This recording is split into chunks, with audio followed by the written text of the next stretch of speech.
Hey, what's happening everyone? Journeyman here and welcome back to We March On. Today's episode is going to be a little bit of a different one. It's going to be doing a youth intake. So basically it's one of the most exciting times of any football manager's calendar, to be honest with you. Obviously we don't know what kind of talent we're going to get. Obviously Southampton are very well known for producing high quality youth talent, in particular Gareth Bale, Luke Shaw, Alex Oxlade-Chamberlain, Theo Walcott, just to name a few. Adam Lallana is another one. I mean, the list goes on and on and on. Honestly, you could build a super team with the amount of talent that's left and gone through Southampton's youth system.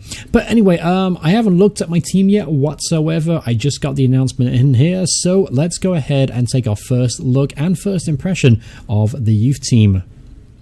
Alright, so in first impressions, obviously there are a couple of players that stand out. So let's go do by the potential ability, according to my assistant manager. First off, Louis Collins. Okay, so this kid obviously is rated a potential of 4-star and 5-star talent. It looks like a pretty okay left back, only 16 years old. Obviously, grow and develop leadership skills. Very, very poor. I can definitely work with that, though, definitely. So I have to offer him a deal. Good player indeed. Happy to have him on board. Not quite sure he's going to be an absolute superstar, but we'll just have to wait and see how well he develops. Next we have Paul Hopewell, who is a winger and striker. Now this kid does actually look really good. 16 years old. Obviously balance isn't good. What does he have good though? Flair's okay, so he's a creative player. Let me see. First touch is pretty okay. Composure 13-8. Okay, that's a pretty good start, honestly. Not outstanding, but still a good start. Give him a deal. Next up, Alex Bell, who is an advanced playmaker, another playmaking midfielder. Now, this kid actually looks a little bit special. He's rated at a 1-star cone ability with a 3.5 to potentially 4.5-star talent. Only 15 years old, so he's a little bit younger than the other players we looked at so far. Work rate's excellent. Determination could be a little bit better, but I'll pair him up with a senior player in the squad and we'll get that up in no time. But overall, he actually looks like he's a really, really good player, so that's definitely one I'm very, very excited about. Next up, Craig Lakehot. Who is this? Alright, so he's got some nice attributes. He's got some nice little touch, especially in the mental department, because this is an area that doesn't grow as quickly as technical or physical. So he's got some nice attributes there. He doesn't really fit any of the tactical roles I have, but he looks pretty promising, so I'll give him a deal. Most of these players I will be giving deals to anyway, but I will be trying to be somewhat selective about it. Goalkeeper-wise, Alex Shaw. Got some good base stats right there. Put down as a professional personality, which is a great trait to have. Let's get him a deal. Alright, so next up, Kevin Tuppen. He looks like garbage. He can definitely leave. Keith Stacey. Again, looks like garbage. He can definitely go. Alex Tierney. He can go as well. Ryan Day. Nope, doesn't look like he's going to be any good. Josh McQueen. Don't really see it. He's got a little bit better attributes than the other players we've seen thus far, but I mean, he doesn't. I mean, he's not a good start. 15. No, I'm not gonna do it. Next up, Gary Potter. Some pretty okay attributes. Not spectacular. Low determination player. Work rate's only 9. Don't really foresee him reaching his potential, which right now is only a 1-star. So you know what? I'm not going to offer him a deal. Joseph McKee. This guy actually looks pretty good, honestly, on first impressions. He's got some nice attributes. Technique is good. Free kick taken, excellent. Work rate is there. Determination could be a little bit higher. He's a fairly professional attitude player, which is good to see. Decent pace. Strength things work. I'll give him a deal. I'll see what he can turn into. Not expecting miracles, though. Then we have Oliver Crawley. Nope, he's crap. He can go. And then Ralph Dangham, German player. Nope, he can definitely go. Not good. And then Sonny Bogart. Nope.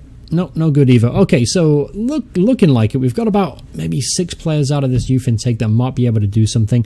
I'm particularly interested by this talent here, Alex Bell. So I think I'm going to try and pair him up with one of the most one of the more experienced players in the team, just to try and build his determination up a little bit. But he has some really, really good base attributes. Definitely an advanced playmaker, so he fits that role, fits the tactic that we're using right now. So good stuff all around there. Haven't got to retrain him to any position. He can always slot straight into the team. So yeah, he's a very exciting talent. Happy to have him. Paul Helpwell, we'll have to see how well he develops. He's got some okay base stats. Finishing 8, composure 13, looks pretty good. It's a promising striker, fairly professional attitude. We'll have to see how well and how quickly he develops. Then we have Louis Collins, left back, supposedly our most highly rated left back. So yeah, I mean, I can definitely see him being a useful player. I'm not quite sure about Premier League quite yet, but he's already rated at 1.5 star, so that's really not too bad according to my assistant manager. So definitely a player to keep an eye on. Craig Laycott was the other guy I wanted to try and bring back. Good strength for his age, only 16 years old. Fitness is good, balance is good, bravery, excellence. I probably have to retrain him. Looking at it, I'm probably going to retrain him as a midfielder, maybe a ball-winning midfielder. Maybe a ball-winning midfielder. Centre-half, not quite sure he's up to being centre-half. He's only 5'8", and I don't like short centre-halves. That's something I'm not particularly fond of. And then we've got Ashley Shaw, just a kind of a backup goalkeeper. If he can turn into a good third-choice goalkeeper, that'd be a decent player to have. But anyway, that's pretty much going to wrap up this episode. Just a really quick youth intake episode. Obviously, this is the most exciting time of the year, and we've got a couple of good, promising young players come through. I don't think we're going to have the next Gareth Bale out of any of them, but you never know what happens. So talk about the next episode real quick. So we have Crystal Palace up next in the FA Cup 6th round.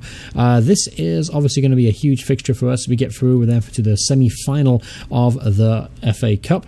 And out of all the teams in, they've got some big clubs in there: Arsenal, Man United, Chelsea, Liverpool. Obviously Arsenal and Chelsea, one of those teams, are only going to progress. Tottenham as well. So a lot of good teams in the competition still, but I have high hopes that we will go far and maybe get to the final, since we got to the quarterfinal, and Crystal Palace at home is a pretty favourable tie. Next episode, let's do... I'm tempted to do Crystal Palace next, honestly, because the rest of the season, I mean, we're doing well and we're catching up in the league. If you take a look, we're only 5 points now behind a Europa League spot, in Liverpool being in 6th place. West Ham is still keeping up the chase, though, so that makes it pretty difficult for us, because I was going to pick one team to drop out of that. It would be West Ham, but they're still doing very well, so all credit to them. You may notice as well, I finally added face packs again to the players. That was a suggestion by a comment from a previous video of mine. Honestly, I used to have one, but it kind of failed, and I never bothered to replace it for some strange reason. But I added face packs. Hope you guys like them. It doesn't carry all the players, though. Some of my international players, it doesn't have, like Ure, it's not on there. I don't think Kuki is in there either, but Luan is, for instance. There he is, good looking chap. And then obviously Jordy Classy, some of the most more recognizable players in the squad all have face packs now, so that's a bit exciting news.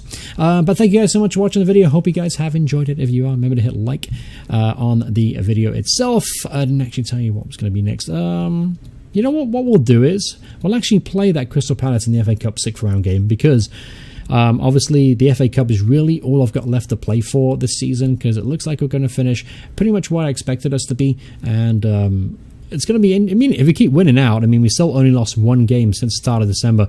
Most recently, we beat Bournemouth 3-1 away from home, a very comfortable victory. But yeah, as long as we keep winning out, we do have a chance of sneaking up the table, so we'll have to see what happens there. But anyway, the next episode will be the next game, which is against Crystal Palace at home in the FA Cup 6th round, or the quarterfinal. So thank you guys so much for watching. Hope you guys enjoyed it. If you did, remember to hit like. If you want to see more from me, subscribe, and I'll see you all in the next part. Goodbye. Goodbye.